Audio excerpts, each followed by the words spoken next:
Hello, my name is William, and welcome to Dragon X Dominion, a realm where dragon legends are forged in fire, honor, and forgotten worlds. I will be your narrator and guide through these epic lands. If you crave powerful stories, legendary dragons, and wars that echo through eternity, then you found your home, ladies and gentlemen.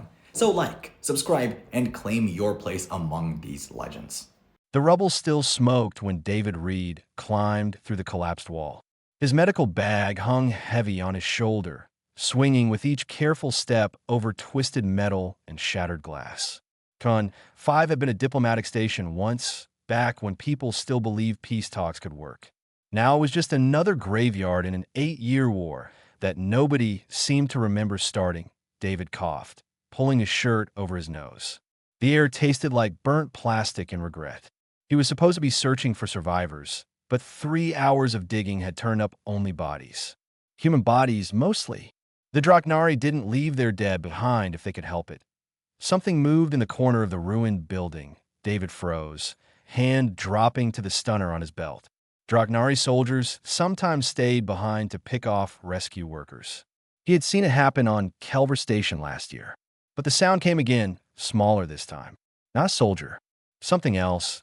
He moved toward the noise, stepping over a fallen beam. The storage room ahead had partially survived the bombing.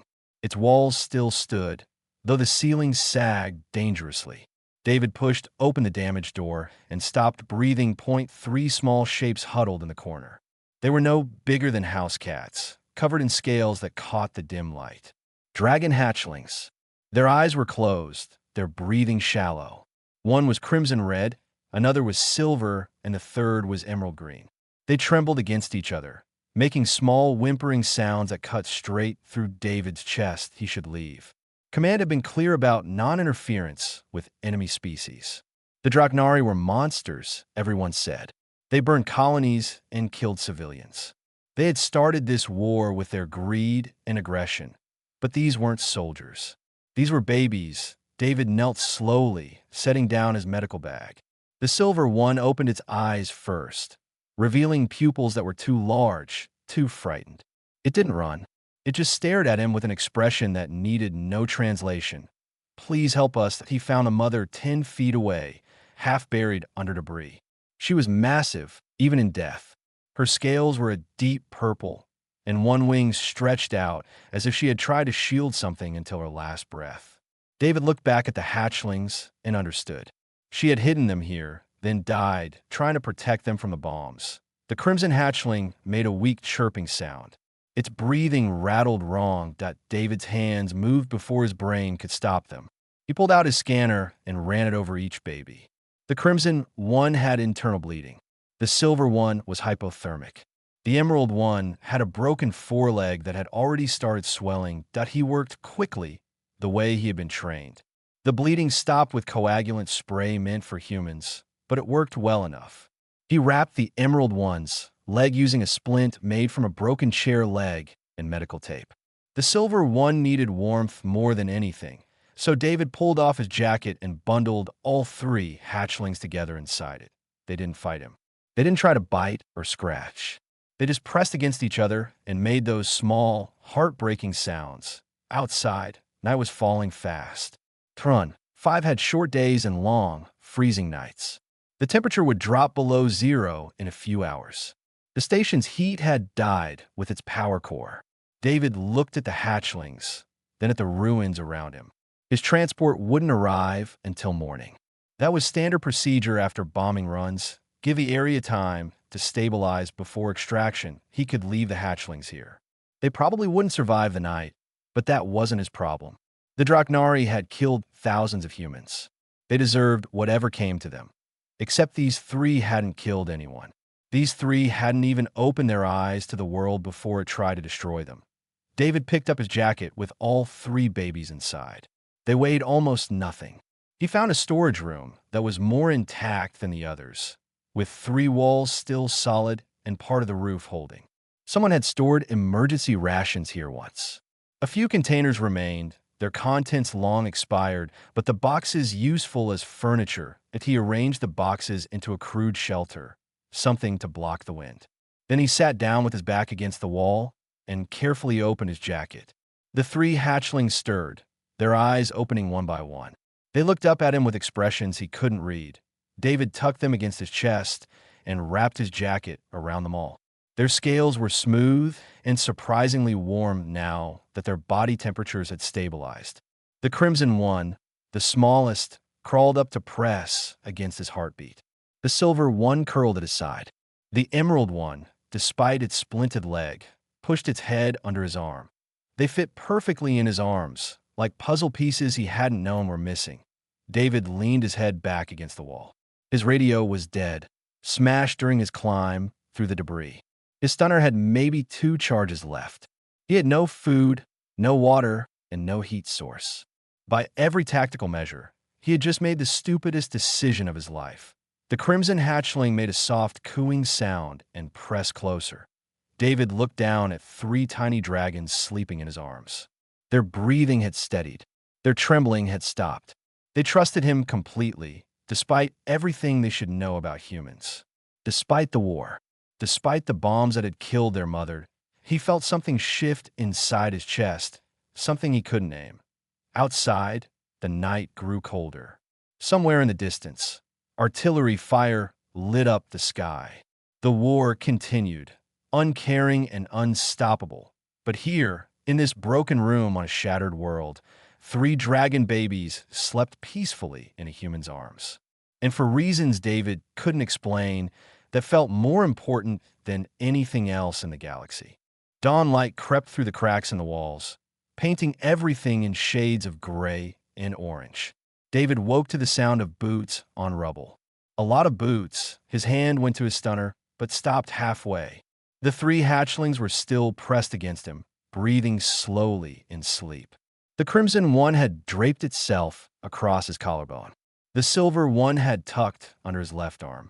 The emerald one lay curled in his lap, its splinted leg carefully positioned.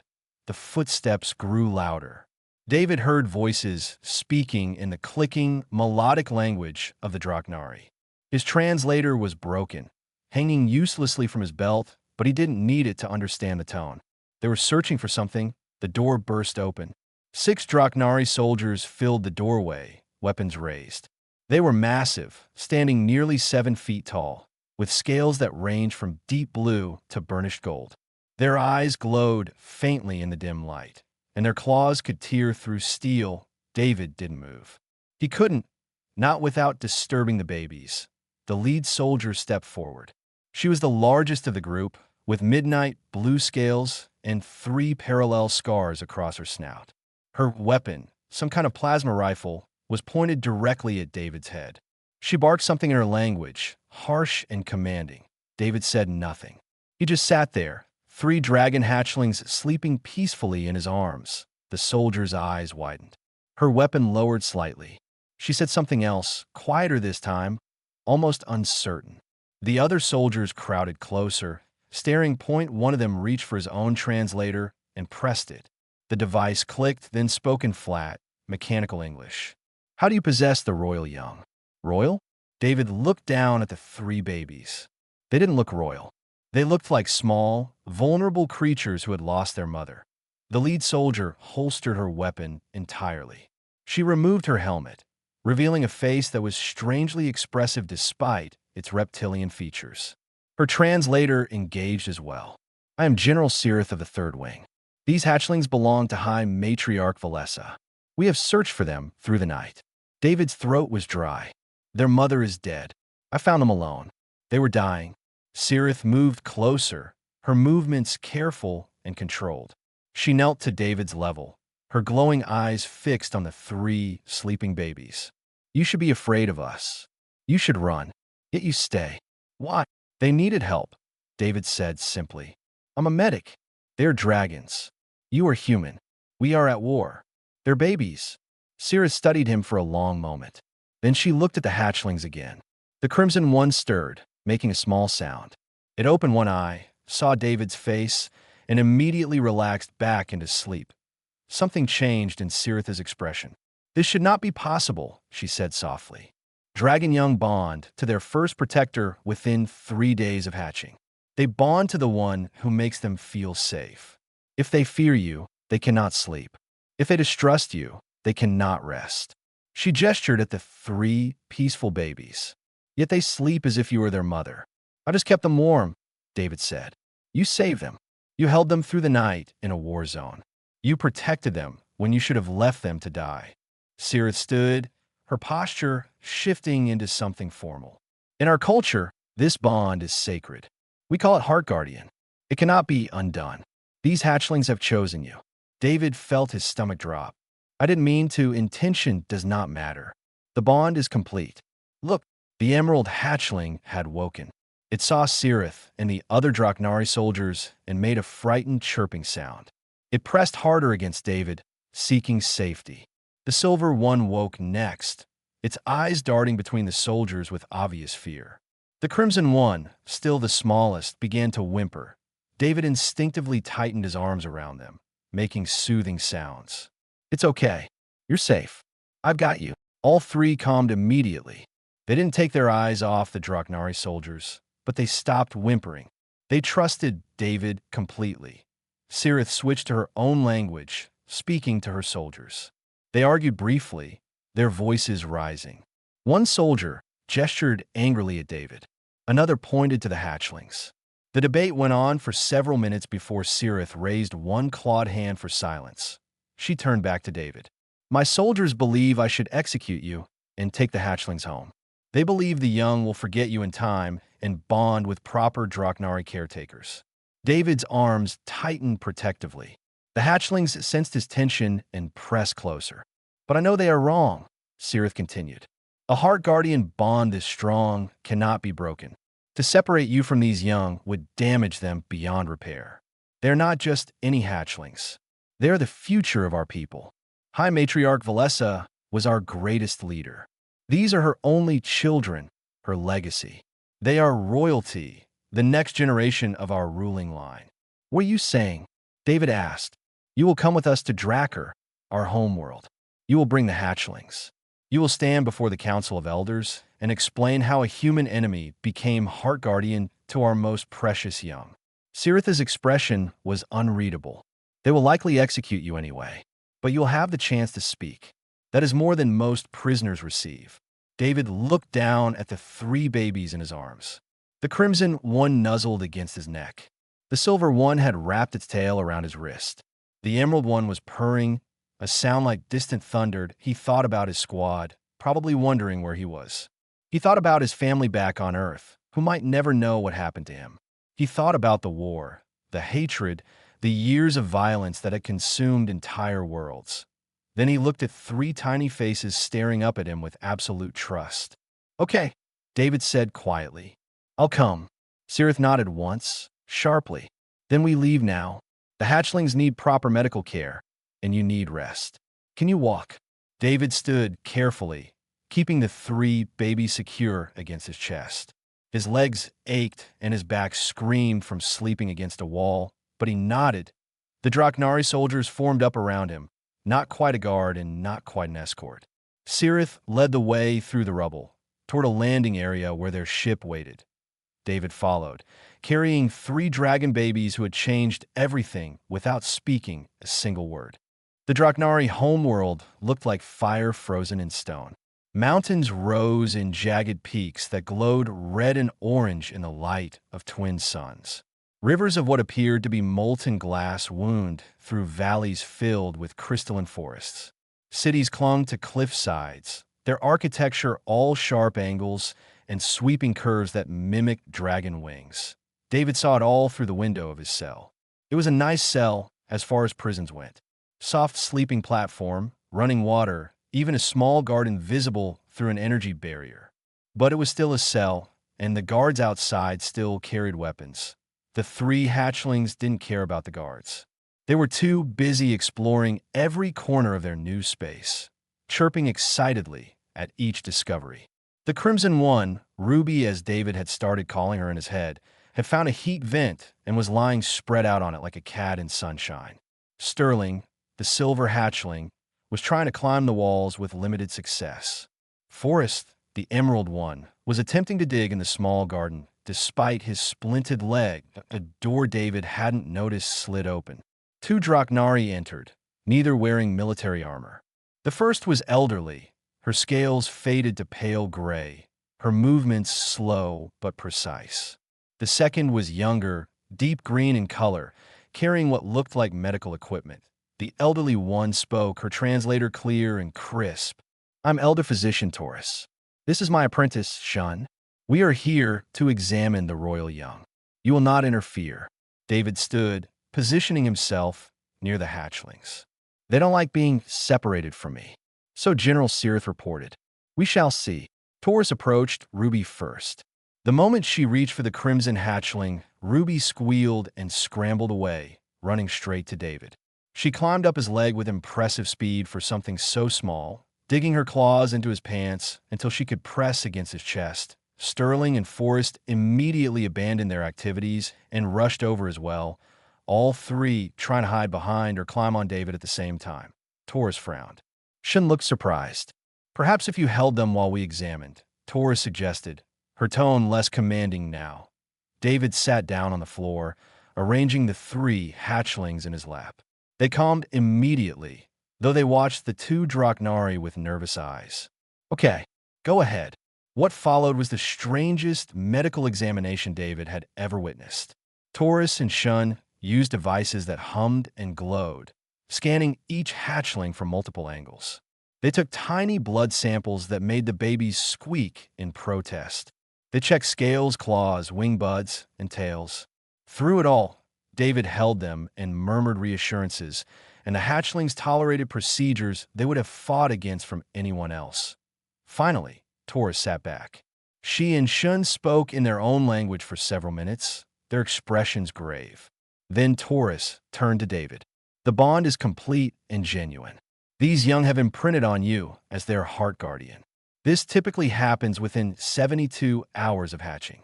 The young bond to whoever makes them feel safest in those critical first days." "Their mother died," David said quietly. "They were alone and scared. I just helped them. And in doing so, you became their parent in every way that matters to their developing minds. They will learn language from you, behavior from you, values from you. If we separate you now, they will stop eating. They will stop responding. They will fade." Taurus leaned forward. "Do you understand what you have done, human? These are not pets. These are the children of High Matriarch Valessa, the most powerful leader our civilization has known in 3 generations. They are royalty. They will one day rule over billions. Right now, they're just babies who need someone to take care of them." She made a sound that might have been laughter. Taurus silenced him with a look. "The Council of Elders meets tomorrow. You will be brought before them. They will decide your fate and the fate of these young." Taurus stood, her movements stiff. "I will tell them the truth. Whether they accept it is another matter entirely." After the physicians left, David was alone with the hatchlings again.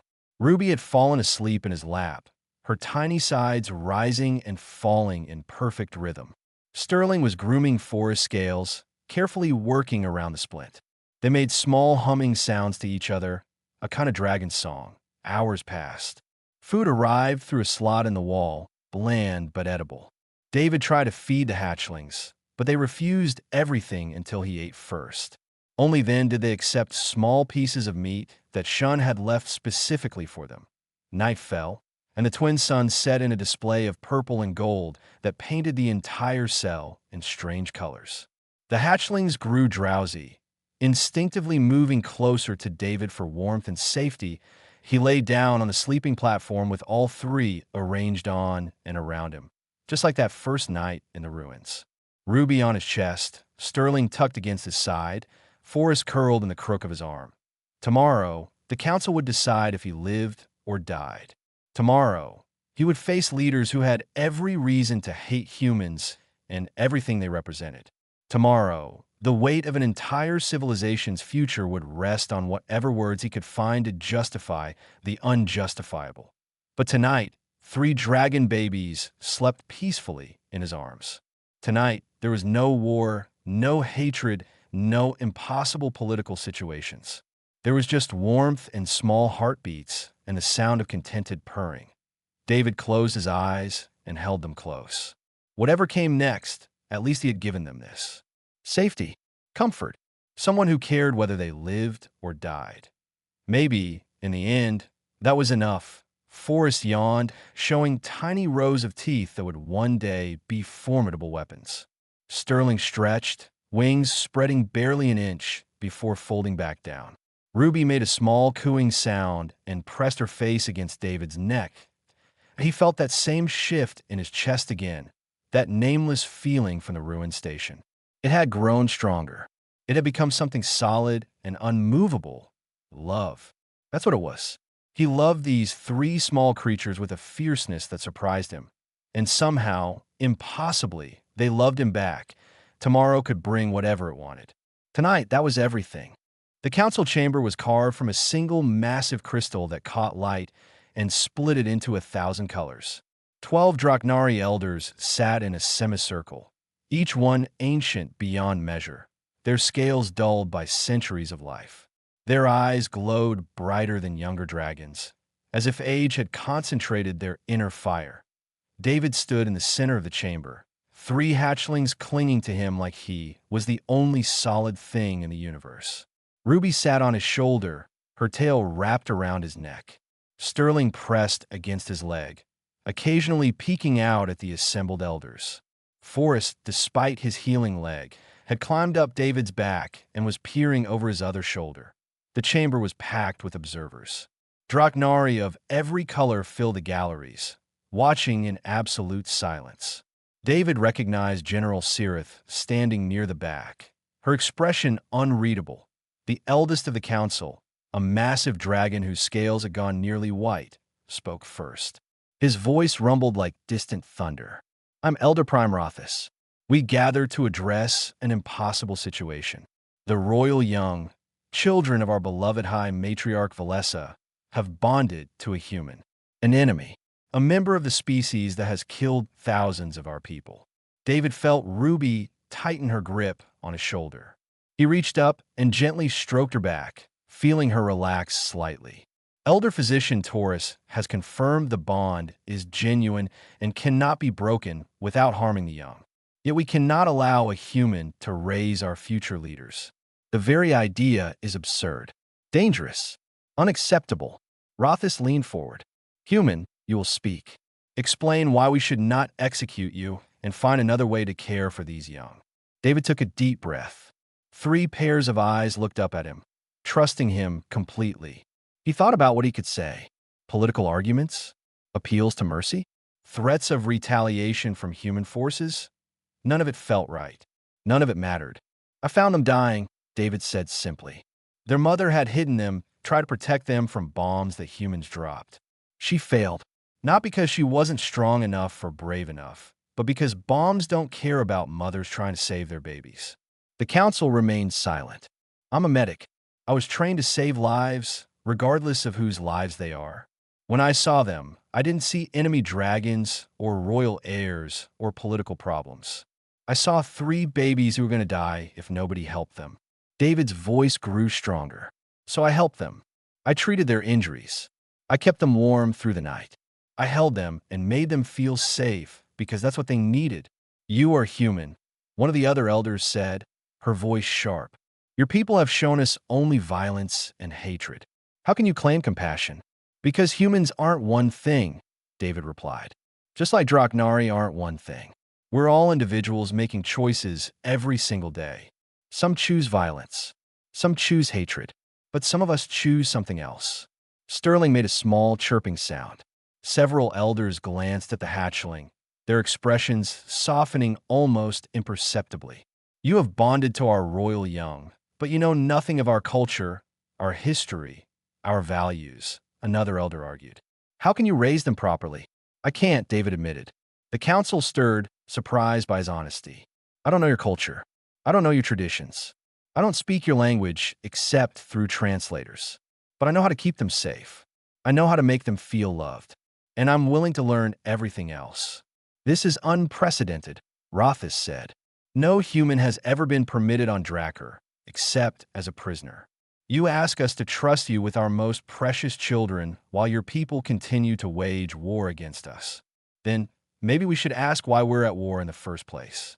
The chamber erupted. Draconari shouted in their own language, some angry, some excited, all surprised. Rothis raised one massive claw for silence, and gradually the noise subsided. "You dare question the war?" Rothis demanded. "Yes, because I don't understand it. Nobody I've talked to can explain how it started.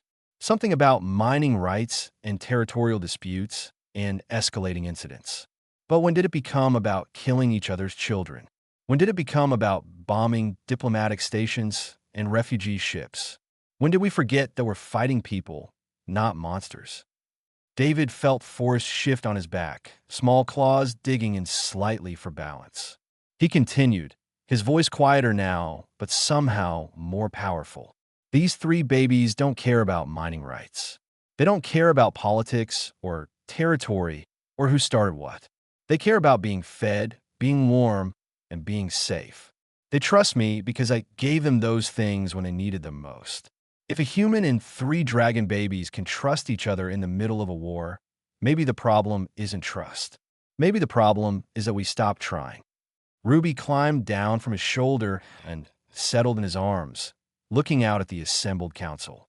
She made a sound, a complex series of chirps and trills that the translator couldn't parse. But every Draconari in the chamber understood it. Their expressions changed, some fighting back visible emotion. Elder Physician Taurus stood. The young one greets the council. She calls them her elders, her family. She introduces the human as her heart guardian and protector. She speaks in the old tongue, the language of royal hatchlings, which she could only have learned from her mother before the human found her. "Impossible," another elder breathed. "The young cannot learn language before bonding. It is not in their nature. And yet she speaks," Taurus said firmly. "She remembers her mother. She remembers fear and pain and loss. But she also remembers being saved. She remembers kindness from an unexpected source. She carries both memories, human and Draconari, united in her small heart." Sterling stepped forward, away from David's leg. He walked toward the council on unsteady legs, then sat down and looked up at them expectantly. Forrest climbed down from David's back and joined his sibling. Together, they watched the elders with curious, trusting eyes. Ruby remained in David's arms, but she turned to look at him. Her eyes met his, and David saw intelligence there that he hadn't expected. She was young, yes, but she was also aware in ways that surprised him. She touched his face with one small claw, gentle as a whisper. Then she turned back to the council and made another sound, this one unmistakable even without translation. She was asking them to let David stay. Rothis looked at the three hatchlings for a long moment. Then he looked at David. Then he looked at his fellow council members. "We will deliberate," he said finally. "The human and the young will return to their quarters. We will announce our decision by nightfall." Guards moved forward to escort David out. The three hatchlings immediately scrambled back to him, refusing to be separated. Together, they left the chamber, the weight of an entire civilization's judgment hanging over them like storm clouds. 6 weeks changed everything and nothing. The council had allowed David to stay, provisionally, with enough restrictions to fill a small book. He could care for the hatchlings under constant supervision. He could move freely within the royal quarters. He could not leave the palace grounds. He could not contact other humans. He could not, under any circumstances, attempt to influence the young toward human ideology. David had agreed to all of it. What choice did he have? The hatchlings grew fast. Ruby was now the size of a large dog, her crimson scales deepening to the color of fresh blood. She had developed a protective streak that manifested in low growls whenever strangers approached David. Sterling had grown lanky and curious, his silver scales reflecting light like mirrors. He constantly asked questions, his translator working overtime to keep up with his rapid speech. Forrest remained the gentlest, his emerald green scales marked with gold flecks. His leg had healed perfectly, and he spent his time exploring the gardens or listening to David's stories. They could speak now. Simple sentences at first, then more complex thoughts. Their voices were higher than adult Draconari, with a musical quality that reminded David of wind chimes. Currently, all three were curled up near David in the common room of their quarters. He had been reading them a story from his datapad, one of the few human items he had been allowed to keep. It was an old fairy tale about a prince and a dragon, which seemed appropriate given the circumstances.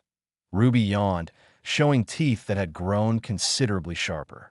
David, why do humans and dragons hurt each other? David's hands froze on the datapad. Sterling and Forrest looked up, suddenly attentive. This was the question he had been dreading since the first day they started speaking.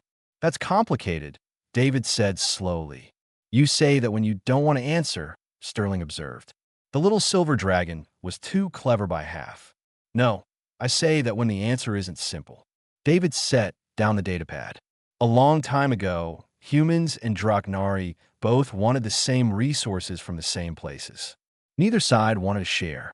Small arguments became big arguments. Big arguments became fights. Fights became battles. Battles became war. But why didn't anyone stop it? Forrest asked, his voice small. Because once fighting starts, it's hard to stop.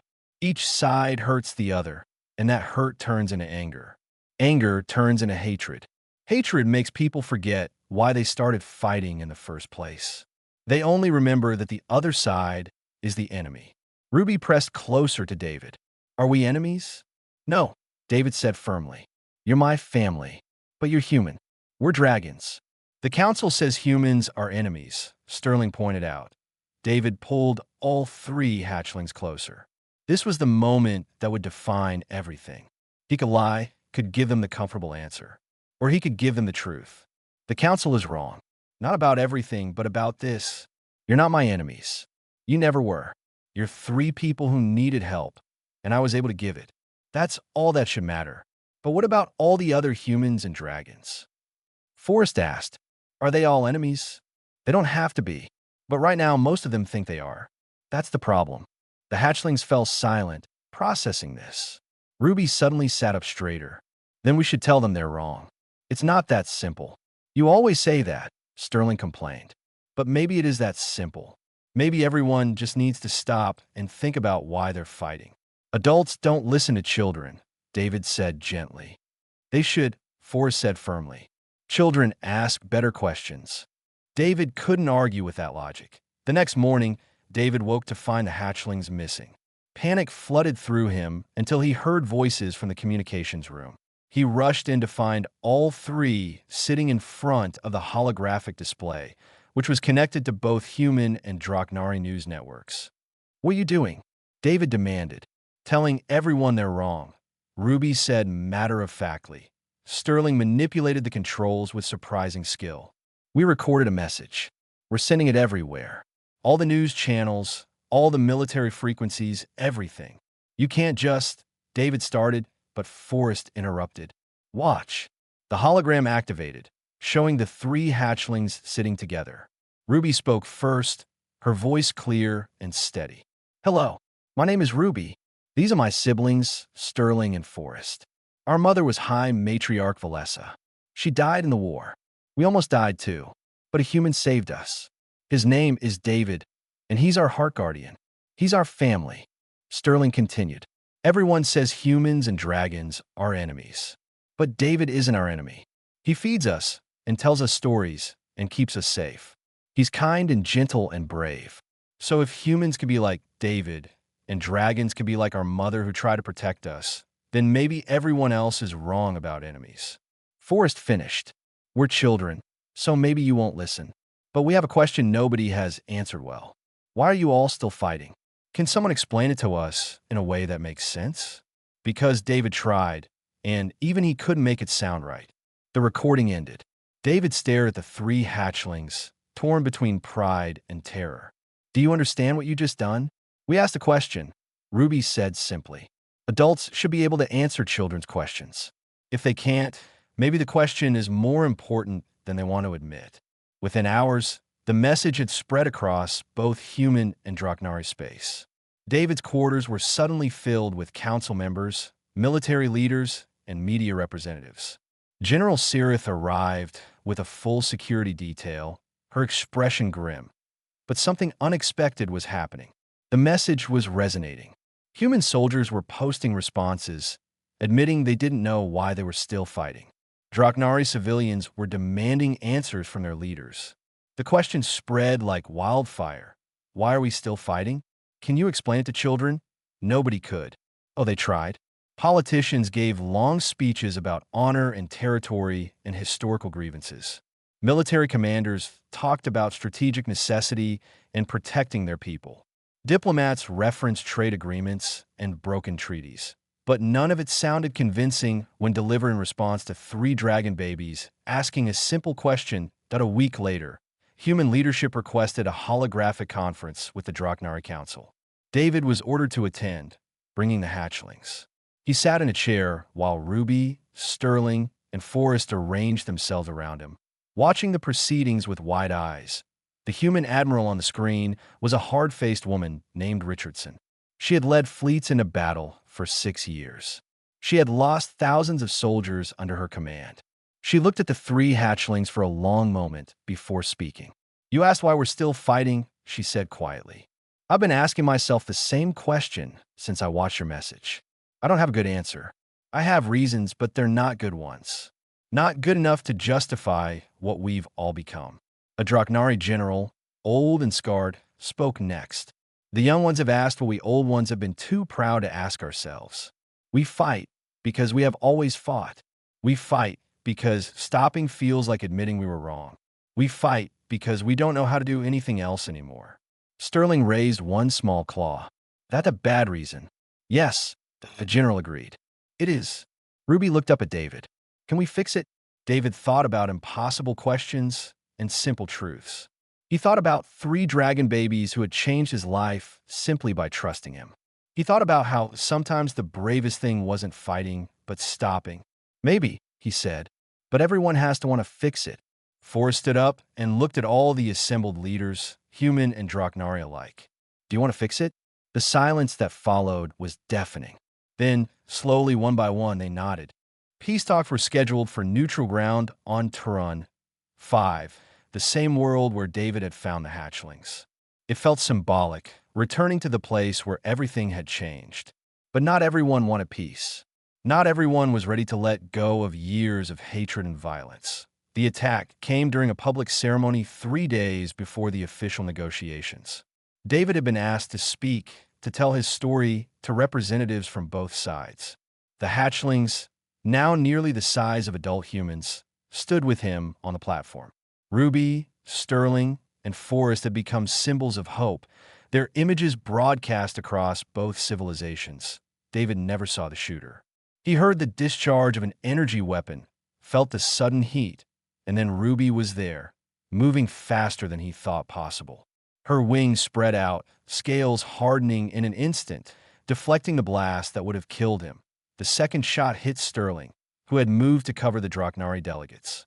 The third struck Forrest, who had thrown himself in front of a human ambassador. All three hatchlings went down hard, their bodies smoking from the impacts. David dropped to his knees beside them, his medic training taking over even as his heart shattered. Blood. Too much blood. Scales cracked and burned. Breathing labored. But alive. They were still alive. Security forces swarmed the area. The attacker was apprehended within seconds, a lone extremist who couldn't accept peace. But David didn't care about any of that. He only cared about the three young dragons bleeding on the platform while both species watched in horror. Human and Draconari medical teams arrived simultaneously. For the first time in 8 years, they worked together without hesitation. Human doctors contributed medicines and techniques. Draconari healers provided their own knowledge of dragon physiology. They moved around each other with desperate efficiency, united by a single goal: save the children. Ruby was first to stabilize. The blast had hit her wing, which had absorbed most of the impact. She would heal, though she might never fly quite the same way. Sterling was second, his injury to the shoulder serious but not fatal. Forrest took the longest. The shot had come close to vital organs, and for terrible minutes, David thought he would lose the gentle emerald dragon who had trusted him from the very beginning. But Forrest pulled through. All three pulled through, surrounded by humans and Draconari who had forgotten they were supposed to be enemies. David stayed with them through the night, refusing to leave even when the doctors told him to rest. He sat between the three beds, holding whichever claw or tail was closest, keeping watch the way he had that first night in the ruins. Ruby woke first. Her eyes opened slowly, focusing on David's face. "You're safe," she whispered, her voice rough with pain. "I'm safe because of you," David replied, his voice breaking. "All of you. You protected everyone, human and Draconari. You didn't choose sides. You just protected people who needed protecting. Like you taught us," Sterling murmured from his bed. "You said family protects family. Everyone there was family." Forrest made a small sound. David moved to his side, gently touching the bandages that covered most of the young dragon's chest. "I'm here. I've got you. Did we stop it?" Forrest asked weakly. "The fighting. You did more than stop it. You showed everyone what matters." David looked at all three of them, these impossible children who had changed the galaxy simply by existing. "You showed them that protecting each other is more important than any war." The footage of the attack spread even faster than the hatchlings' original message. Images of Ruby deflecting a blast meant for David, Sterling covering Draconari delegates with his own body, Forrest throwing himself in front of a human ambassador, and then, most powerfully, images of human and Draconari doctors working together to save them. The extremist who had pulled the trigger had wanted to sabotage peace. Instead, he had guaranteed it. Citizens of both species were outraged. How dare anyone target children? How dare anyone attack those who had offered only hope and unity? The peace negotiations began 2 days later, while the hatchlings were still recovering. David gave his speech from their medical room, broadcast live to both civilizations. He told the whole story, finding 3 dying babies in the ruins, holding them through the night, watching them grow, learning to love them as his own children, and finally, seeing them risk everything to protect both species equally.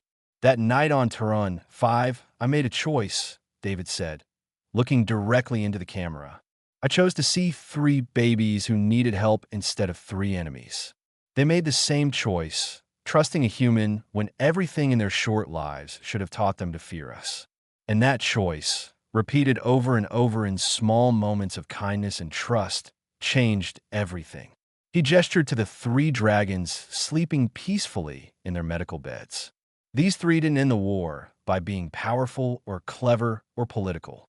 They ended it by asking a simple question that nobody could answer. Why are we still fighting? And when nobody could give them a good reason, they showed us a better way. They showed us that protection and compassion don't recognize species or borders. They showed us that family is who you choose to love, not who you're born to. The treaty was signed 1 week later. The Treaty of Turan 5, named after the world where hope had been found in the ruins. It included provisions for shared resources, cultural exchange, open borders, and most importantly, joint efforts to prevent future conflicts. Both sides committed to teaching their children about the hatchlings who had bridged 2 species and the human who had saved them. David was granted honorary citizenship on Drakkar. He chose to stay, to continue raising the 3 young dragons who had become his children in every way that mattered. The Draconari Council appointed him as permanent guardian to the royal young, with full authority to make decisions for their welfare. Years passed. Ruby, Sterling, and Forrest grew into young adults, their bond with David never weakening. They serve as ambassadors between species, their very existence proof that peace was possible. They told stories to both human and Draconari children about the night they were found, about the human who had held them when they had no one else, about the choice that changed the galaxy. David grew older, his hair graying at the temples. He spent his days teaching at a new academy established to train diplomats from both species.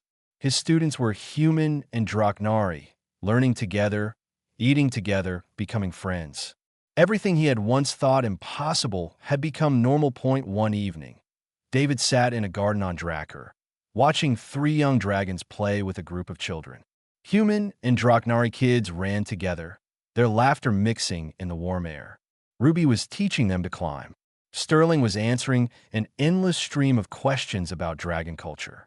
Forrest was gently herding the smaller ones away from the pond. They were beautiful. They were powerful. They were the future.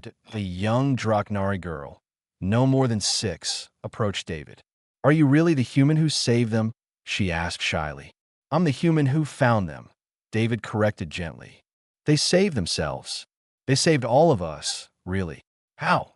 the girl asked. David smiled, pulling the child onto his lap the same way he had once held 3 tiny hatchlings. "They trusted when they shouldn't have. They loved when it wasn't logical. They protected everyone, not just their own kind. And they asked questions that adults were too afraid to ask." "What questions?" "The important ones. Like, why are we fighting? And why can't we be friends? And why does being different have to mean being enemies?" The girl considered this seriously. "Those are good questions. The best questions usually are simple ones." Ruby wandered over, now fully grown and magnificent. She lowered her massive head to nuzzle David affectionately. "Stop telling the children I was wise. I was just scared and wanted my guardian." "You were both," David said, scratching under her jaw the way she still loved. "Scared and wise. That's what made you brave." The girl's eyes widened. "You're friends of the dragon." "She's my daughter," David corrected. "Just like Sterling and Forrest. Species doesn't matter as much as love." The war had ended because of one night. But peace continued because of thousands of small choices made every day. Choices to trust instead of fear. To understand instead of judge. To protect instead of attack. 3 dragon babies had shown the way simply by sleeping peacefully in a human's arms when everything in the galaxy said they shouldn't. Sometimes the smallest, simplest acts of compassion change everything. Sometimes holding someone through their darkest night is enough to illuminate an entire civilization. Sometimes love is stronger than war, and family is more powerful than hate. David looked at his 3 children, now grown, but still his babies in all the ways that mattered. He looked at the young girl in his lap, learning about peace from someone who had lived through war. He looked at the garden full of 2 species playing together as if they had always been friends. The war had ended. But the real miracle was everything that came after. The healing, the growth. The future built on a foundation of 3 dragon babies and 1 human who had chosen compassion when hate would have been easier. That was the story David would tell until his last breath. Not a story of victory or defeat, but a story of choice. The choice to be better, to do better, to love harder than fear and hate ever could. And it had all started with one simple act on a shattered world. Holding 3 helpless babies and refusing to let them die alone. Sometimes, that's all it takes to change everything.